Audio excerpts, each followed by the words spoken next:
Good morning students. बेटा आज हम 10वां पाठ पढ़ें कैसे, ये आज हम स्टार्ट करते हैं।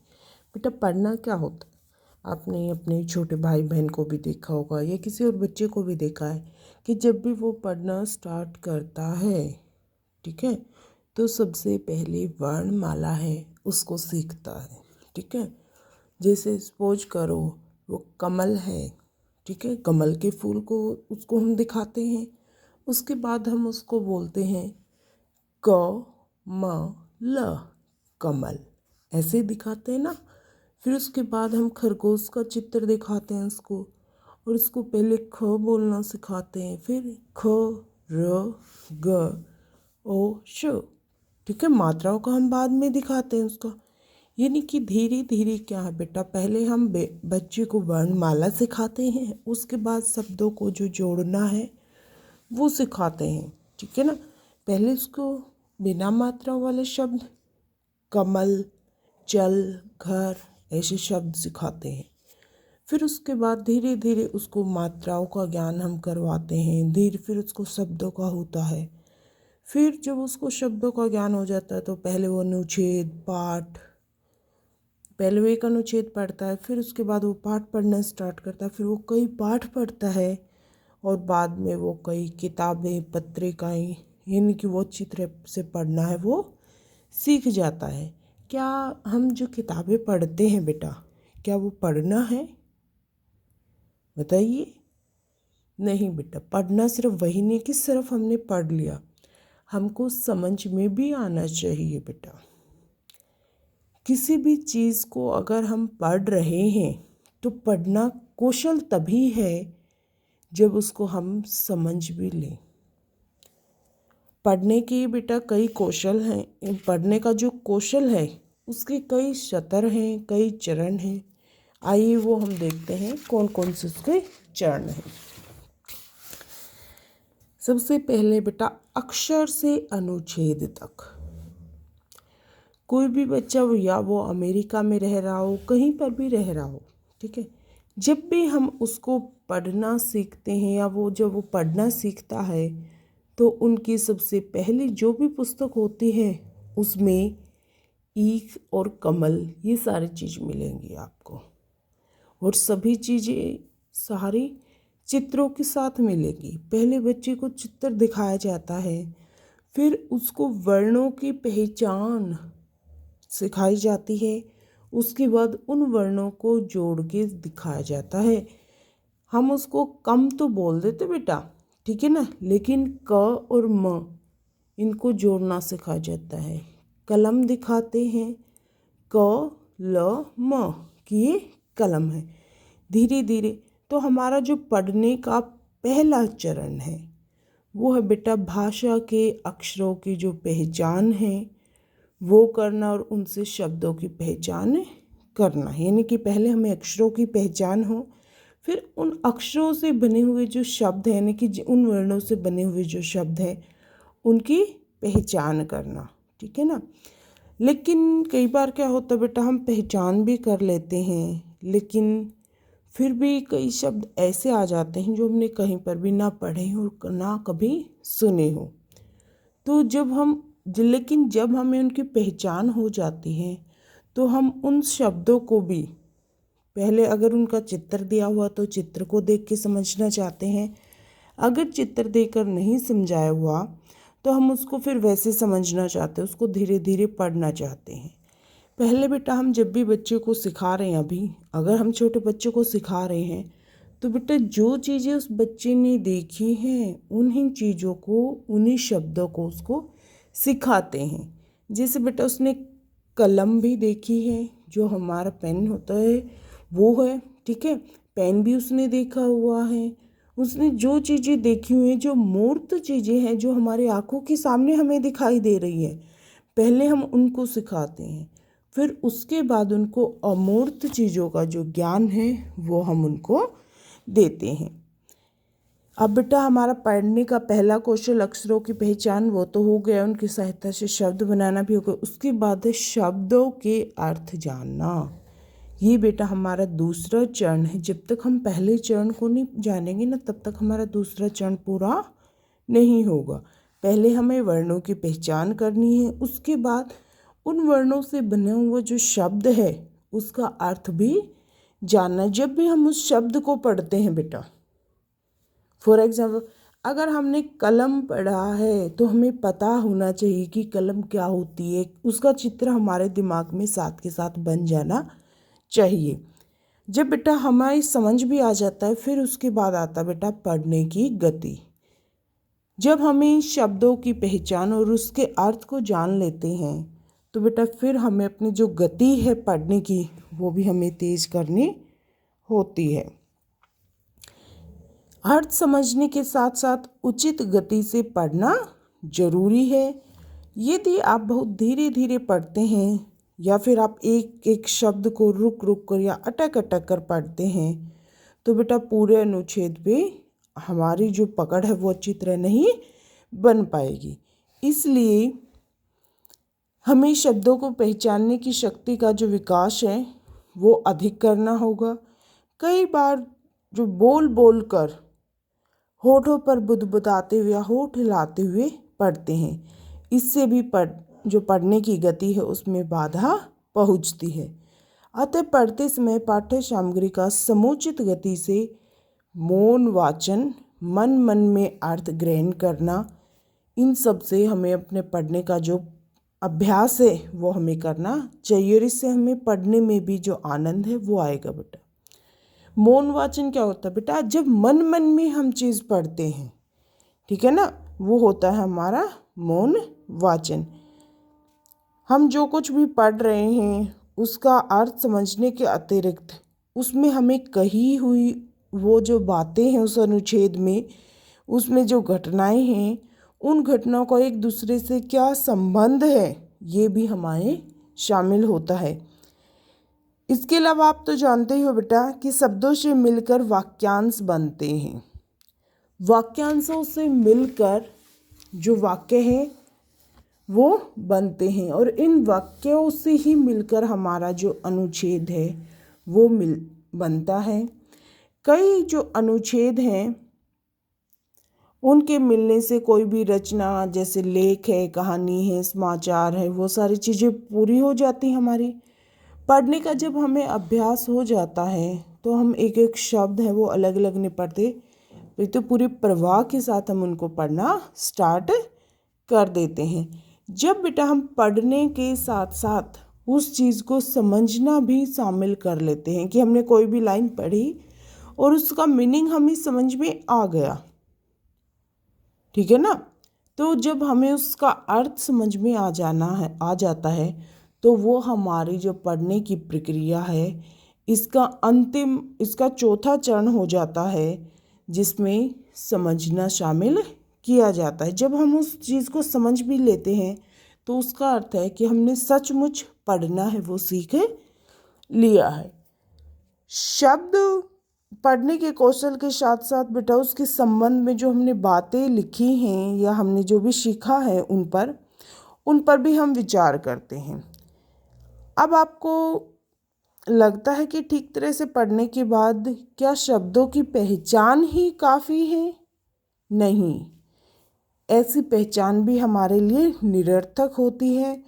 हमें शब्दों के पहचान के साथ साथ उसका अर्थ भी समझ में आना चाहिए ना। शब्दों का अगर अर्थ समझ में ना आए, शब्द की आपको पहचान हो जाए, अर्थ समझ में ना आए, क्या काम चलेगा? नहीं।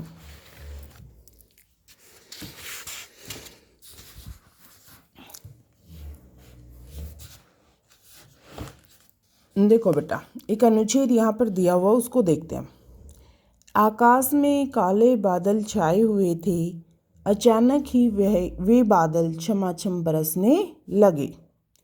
दरवाजे पर घंटी बजी।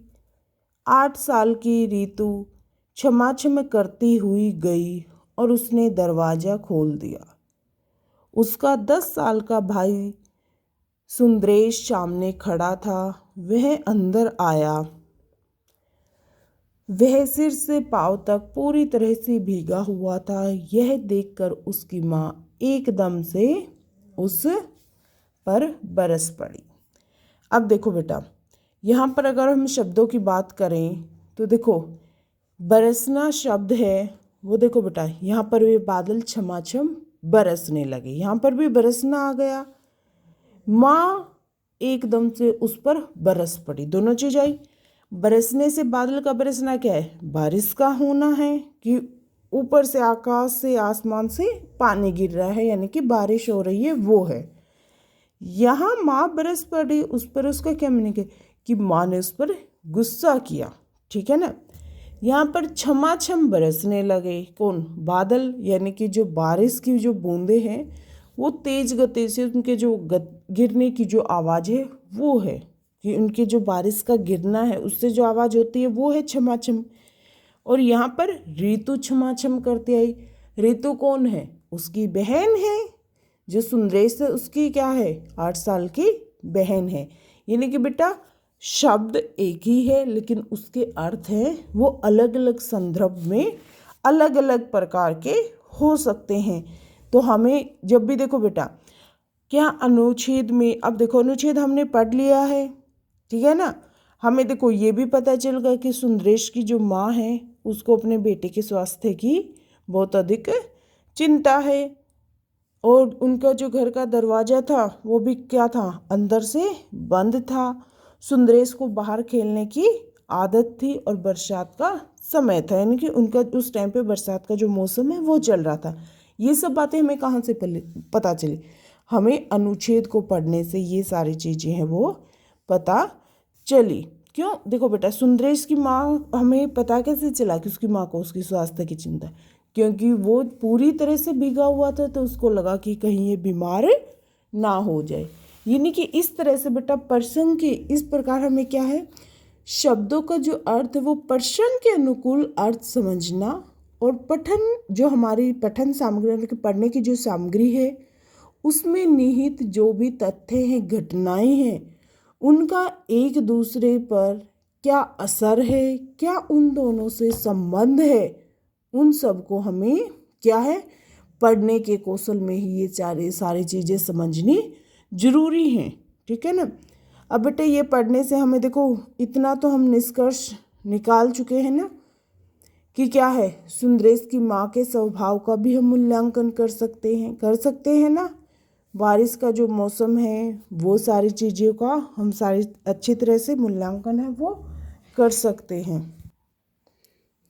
इस तरह से बेटा हम जो भी कहानी या वाक्यांश हम जो भी पढ़ते हैं उसमें निहित जो भी संदेश है, जो भी वो कहना चाहता है वो भी हमें अच्छी तरह से समझ लेना चाहिए। यानी कि जो हमारा 5वां कौशल है, 5वां अंग है पढ़ने का, वो क्या है, उसमें निहित संदेश, ठीक है ना। प्रसंग में क्या बात कही गई है, एक दूसरी घटनाओं का क्या उसमें संबंध है, ये सब हमें अच्छी तरह से जान लेना चाहिए। अभ्यास के लिए विभिन्न प्रकार की जो सामग्री है, हमारी जो पुस्तक है बेटा इसमें भी दी हुई है, कहानियाँ, कविताएं, दोहें, लेख, व्यंग्य, ठीक है ना। ये अगर हम पढ़ते हैं तो क्या ये विभिन्न प्रकार की सामग्री है। हम यहाँ पर अगर तरह तरह की जो सामग्री देंगे उसको पढ़ेंगे तो हम अपना जो पठन कौशल है, यानी कि पढ़ने का जो कौशल है उसको हम सक्षम बना सकते हैं। और अगर हम उसको सक्षम बनाएंगे तो वो हमारे जो भावी जीवन है उसको क्या है और भी आसान है वो बना देगी। क्योंकि देखो बेटा पढ़ने के बगैर तो काम ही नहीं चल रहा, पढ़ना तो हमें कहीं पर भी कुछ भी हो सकता है। अब है बेटा अर्थ ज्ञान से पढ़ने की कुशलता तक। देखो बेटा अब हमने शब्दों को भी जान लिया, अर्थ को भी जान लिया, लेकिन कई बार अनुच्छेद दिए हुए होते हैं या पाठ दिया हुआ होता है, तो क्या हम सभी के अर्थों को जान लेते हैं। देखो बेटा जो हमारी पाठ्य सामग्री है उसमें तीसरे प्रकार के वे शब्द होते हैं। देखो बेटा कुछ तो ऐसे शब्द होते हैं जिनसे हम परिचित होते हैं, ठीक है, जो हमारे पढ़े हुए होते हैं। कुछ शब्दों को हम शब्दकोश की सहायता से पक्का कर लेते हैं, लेकिन तीसरे वो शब्द जो बिल्कुल ही हमसे अपरिचित होते हैं। कारगिल युद्ध की विभीषिका वर्णनातीत है, इस घटना की विश्वव्यापी स्तर पर निंदा हुई। अब ये वो शब्द हो गए बेटा हमने पढ़े ही नहीं। लेकिन बेटा अगर हम इन शब्दों को तोड़ दें, विश्वव्यापी, व्यापी क्या होता है, व्याप्त यानी कि सब जगह, ठीक है ना। विश्व क्या है, पूरी दुनिया में, क्या जो पूरी जो दुनिया है यानी कि पूरी विश्व के साथ पूरी दुनिया के स्तर पर उस चीज़ की क्या हुई, बुराई हुई। यानी कि क्या बेटा अगर हमने इन दो शब्दों को अलग अलग कर दिया तो हम थोड़ा सा उसका अर्थ है वो हम जान सकते हैं, ठीक है ना बेटा। अब उसके जो अलावा है हमारी जो पढ़ने की जो सबसे पहली शर्त होती है वो होती है बेटा गतिपूर्वक पढ़ना। जब तक हम समुचित गति से नहीं पढ़ा जाएगा तब तक हम तथ्यों, विचारों, भाव इन सब की आपसे संबंधों की जो अच्छी तरह से समझने में कि तथ्यों का, विचारों का, भावों का आपस में क्या संबंध है, इन बातों को हम अच्छी तरह से नहीं समझ पाएंगे, इनको समझने में कठिनाई होगी। इसलिए सबसे पहले गति से पढ़ने का जो अभ्यास है वो हमें करना चाहिए और आप भी ऐसा ही करोगे ना।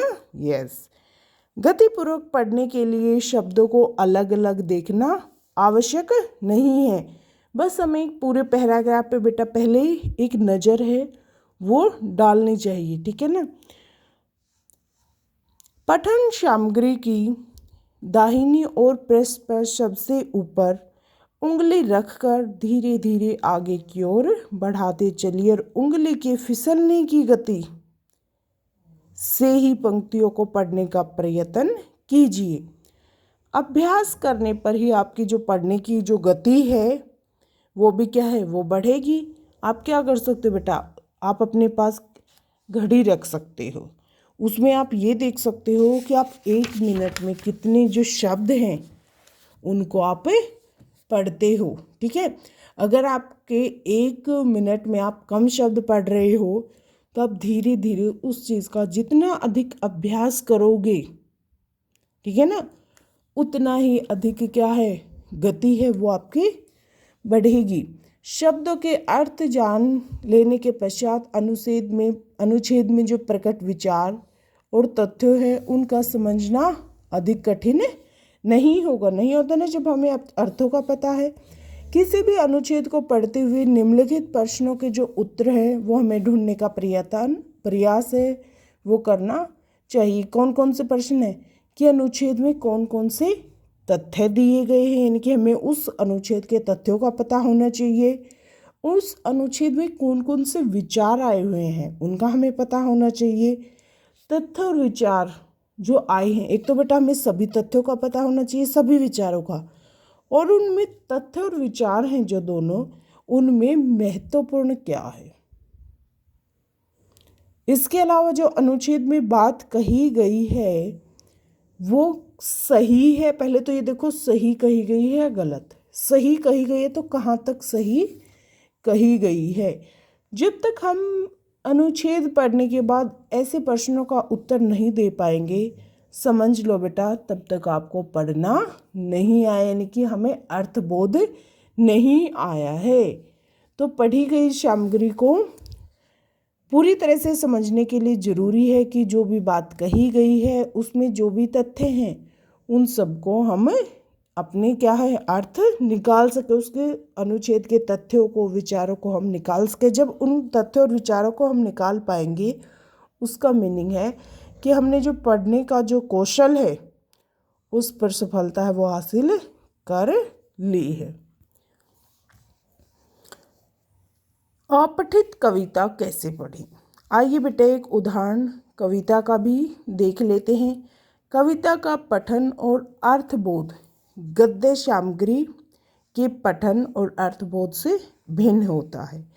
गद्य सामग्री का द्रुत गति से यानी कि तेज गति से, और जो हमारे पद्य उसका मौन गति से, द्रुत यानी कि तेज गति से और मौन रहकर, तेज गति से और मौन रहकर जितना हम गद्य सामग्री का पठन करेंगे उतना ही अधिक हमें क्या है समझ में आएगा। जबकि कविता का क्या है, अगर हम तेज गति से उसका पाठन करेंगे तो हमको समझ नहीं आएगा, मौन रहकर करेंगे तब भी नहीं, उसका हमें उचित जो वाचन है वो विराम और लय के साथ जितना सस्वर वाचन करेंगे उतना ही अधिक हमको समझ में आएगा।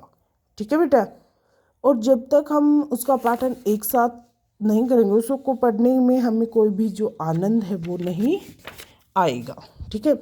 दूसरी बात बेटा, जो कविताएं होती हैं उसमें ना तो सूचनाएं दी हुई होती, ना ही कोई ज्ञान है उसका वो भंडार होती हैं, वो सिर्फ आनंद के लिए होती हैं। ठीक है। इसलिए जो कविता है वो धीरे धीरे लय पूर्वक सस्वर पढ़नी चाहिए, जिससे हम कवि के जो भाव है उनको स्वयं अनुभव कर सके और उसके जो संदेश है उनको हम पढ़ सके। ठीक है। आइए बेटा अब एक बार ये देख लेते हैं हमारी कविता क्या दी हुई है। अयोध्या सिंह जो उपाध्याय हैं, अरिहंत जी उनके द्वारा लिखी हुई कविता है। देखो ज्यों निकलकर बादलों की गोद से थी अभी एक बूंद कुछ आगे बढ़ी, सोचने फिर यही जी में लगी, आह क्यों घर छोड़कर मैं यूं कढ़ी। देव मेरे भाग्य में क्या बदा, मैं बचूंगी या मिलूंगी धूल में, गिर पड़ूंगी चू अंगारे पर किसी या गिरूंगी मैं कमल के फूल में। बह गई उस काल कुछ ऐसी हवा, वह समुंदर और आई अनमनी, एक सुंदर सीप का मुंह था खुला, वह उसी में जा गिरी मोती पली। लोग यूं ही झिझकते सोचते हैं, जबकि उनको छोड़ना पड़ता है घर, किंतु अक्सर छोड़ना घर का उन्हें बूंद सा कुछ और ही देता है कर। तो बेटे यानी कि देखो अब हमने कविता पढ़ी। ठीक है। इसका मीनिंग हमें साथ के साथ समझ में आ गया कि जो बूंद है वो गिरने से पहले कितना उसके मन में आता है कि वो अंगारे पर गिरेगी, कमल में गिरेगी या धूल पर मिलेगी। लेकिन उसके भाग्य में क्या था, एक सुंदर जो सीप है उसका मुंह खिला हुआ था, वो क्या है मोती बन गई। हम भी क्या घर से निकलने से पहले सोचते कि हम वहाँ जाएंगे, रहेंगे, हमारे साथ क्या होगा, इतना सब कुछ सोचते हैं ना। हम उदास भी हो जाते हैं, लेकिन क्या हुआ, कितना अच्छा उस बूंद के साथ हुआ, तो हमारे साथ भी कुछ अच्छा ही होता है। ठीक है ना। इस कविता में बेटा देखो ज्यों शब्द है उसका क्या मीनिंग आया है, नया है ना। ज्यों का अर्थ क्या होता है, जैसा। ठीक है। तो लेकिन बेटे इसके साथ साथ क्या है, कवि है, हमें वो जो भी कहना चाहता है हम साथ की साथ वो समझ में हमें आ गया ना। इसके बाद है बेटा कि हमें जब भी हम जो पाठन का, देखो बेटा हमने कविता का भी अभ्यास, कविता है उसका भी अभ्यास कर लिया कि हमें कैसे कविता पढ़नी चाहिए। ठीक है ना। गद्य है उसका पाठन हमें कैसे करना चाहिए। अब है ना देखो बेटा महत्वपूर्ण पढ़ने समझना है। देखो पढ़ने के लिए समझना भी जरूरी है, जब तक हमें समझ नहीं आएगा तब तक पढ़ना कोई काम का नहीं है। देखो बेटा जब भी हमें जो पढ़ना है, पढ़ने को क्या कह सकते हैं आप, पढ़ने का मीनिंग है समझना। जो भी लाइन आप पढ़ रहे हो उसके जो प्रश्न हैं, ठीक है, उनको आप साथ के साथ उनका उत्तर दे पाओ, वही पढ़ना है बेटा। ठीक है। पढ़ने के लिए क्या है, निम्नलिखित काम आप कर सकते हो। देखो सामग्री को द्रुत गति से मौन रहकर समझ कर पढ़ने की कोशिश कीजिए। कविताओं को सस्वर पढ़िए और उसकी लय और जो झंकार यानी कि लय और ताल है, सुर और ताल जिसको हम बोलते हैं, उसका आनंद उठाइए और क्या है, भाव को समझने का जो प्रयास है वो करिए। कठिन शब्दों को हम कैसे शब्दकोश की सहायता से हम जान सकते हैं। मूल पाठ को बार बार पढ़िए और उसमें जो भी घटनाएं उसमें शामिल हैं, विचार है, उन सबको क्या है नोट कीजिए और ऐसे शब्दों पर विशेष ध्यान दीजिए जो कि केंद्र बिंदु से जो मुख्य घटना है उससे जुड़े हुए हैं। पाठागत प्रश्नों के उत्तर दीजिए और उन उत्तरों को दिए गए उत्तरों से मिलाइए। यदि आपके उत्तर गलत हैं तो उस अंश को, उस लाइंस को आप दोबारा से पढ़िए और उन सवालों को जो जवाब है वो देने का प्रयास है वो कीजिए। क्योंकि अगर आप ये सब काम करोगे बेटा तभी तो हम पढ़ना सीखेंगे ना, ऐसे तो नहीं पढ़ सकते। इसके अलावा बेटा पाठांत प्रश्नों के उत्तर लिखकर देखिए, जिससे आपको लिखने का जो अभ्यास है वो हो सकेगा और आप परीक्षा में भी तेज गति से लिखकर अपने प्रश्नों के जो उत्तर हैं वो दे सकेंगे। जब तक आपको सारे प्रश्नों के उत्तर अच्छी तरह से समझ नहीं आ जाते तब तक उस अनुच्छेद को आप बार बार पढ़ते जाइए। ऐसे करने पर आपको प्रश्नों के जो उत्तर है वो रटने की ज़रूरत नहीं होगी। आप उस सामग्री को समझकर अपने ज्ञान से, अनुभव से उनके उत्तर देंगे और ये आपके अंग है वो भी बन जाएगा, आपके अनुभव का अंग बनेगी। ठीक है बेटा, तो इस प्रकार से हमें इन सब बातों का जो ध्यान है वो हमें रखना चाहिए। जब हम इन सब बातों का ध्यान रखेंगे बेटा, देखो प्रश्नों को याद करना, रटना जरूरी नहीं है, उनको समझकर याद करना जरूरी है। और वो समझ के याद तभी होंगे जब आप उस चीज़ को बार बार पढ़ोगे। ठीक है ना। अब बेटा हमने पूरा जो भी देखा है, देखो बेटा हमारे जो शब्द हैं वो कई बार संधि से भी बन सकते हैं, समास से भी, वाक्यांश से भी बन सकते हैं, प्रत्यय से भी बन सकते हैं, उपसर्ग से भी बन सकते हैं। तो हमारे जो शब्द हैं वो विभिन्न प्रकार से बन सकते हैं। जैसे विद्यालय है बेटा, विद्यालय, विद्या के लिए घर। ठीक है, तो हमारा जो विद्यालय शब्द है वो बेटा दो शब्दों से मिलकर बना हुआ है, विद्या प्लस आलय। ठीक है ना, दोनों का अलग अलग मीनिंग है। ऐसे ही दिग्विजय, वो भी दो शब्दों से मिलकर बना हुआ है, दिग प्लस विजय। यानी कि हमारे शब्द क्या है, संधि से मिलकर ये दोनों बने हुए हैं। इनका अर्थ लेकिन एक नया हो गया। देखो दिक होता है दिशाएं, ठीक है, और विजय क्या होता है, विजय प्राप्त करना। तो दिशा में विजय प्राप्त करना, या जो भी है उसका मीनिंग उस हमें अनुच्छेद के अकॉर्डिंग देखना है। विद्यालय होता है बेटा स्कूल हमारा। जबकि अगर हम विद्या और आलय का अलग अलग मीनिंग देखें, विद्या हो गई, आलय घर। ठीक है, लेकिन जब दोनों को मिला दिया तो हमारा क्या शब्द बन गया, स्कूल बन गया ना। स्कूल, विद्यालय क्या है, स्कूल हो गया हमारा। यानी कि जब उन दोनों को हमने बनाया, शब्दों को एक साथ लाए, तो हमारा क्या है, नया शब्द बन गया। धर्म है, धर्म में बेटा हमने एक प्रत्यय जोड़ दिया, क्या हो गया, धार्मिक। इतिहास है, हमारी हिस्ट्री है, अगर उसमें एक जोड़ दिया तो ऐतिहासिक हो गया, एक नया शब्द हमारे पास आ गया। तो अगर हम उपसर्ग पढ़ते हैं उन सबको जोड़ने पर भी क्या है, हमारे जो शब्द है उनमें बदलाव है वो आता है। तो हमें उस बदलाव को भी समझने का जो प्रयास है वो हमें करना चाहिए। ठीक है बेटा, ये हमारा पढ़े कैसे ये जो पाठ है वो हमारा कंप्लीट हो चुका है। ठीक है बेटा, ओके, थैंक यू बेटा।